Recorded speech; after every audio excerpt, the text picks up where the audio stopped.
कधी नव्हे ते आज केलं काय ते पुढे सांगतेस, त्यासाठी ब्लॉग कंटिन्यू पाहत राहा. आणि आज होती अंगारकी चतुर्थी, तर सकाळी उठून सर्वात पहिले दारासमोर छान अशी रांगोळी काढली आणि देवघर साफसफाई करायला घेतलं. खूप दिवसांपासून माझं हे काम पेंडिंग होतं. म्हटलं आज ह्याला मुहूर्त लागलाच पाहिजे.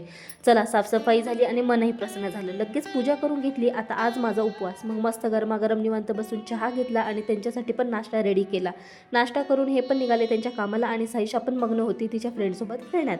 आता आमची शेजारी राजस्थान भागातील असल्यामुळे त्यांच्या समाजात प्रत्येक सणावारात मेहंदीला उच्च दर्जा दिला जातो आणि त्यांनी आज मला खूप फोर्स केल्यानंतर कधी नव्हे ती लग्नानंतर थेट आज मी मेहंदी काढली. म्हटलं एवढं म्हणत आहे तर मान ठेवला पाहिजे. आता ही सिंपल अशी मेहंदी तुम्हाला कशी वाटली ते मला नक्की कमेंट करून सांगा.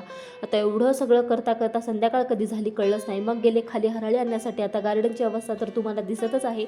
कशी बशी मोजून 21 हराळी गणपतीसाठी आणली, तितक्यात हे पण आले होते. इथं मस्त बापलेकींचा गोंधळ सुरू होता. मला या गोंधळात सामील व्हायचं होतं, पण आपल्याला काम हे सुटतच नाही.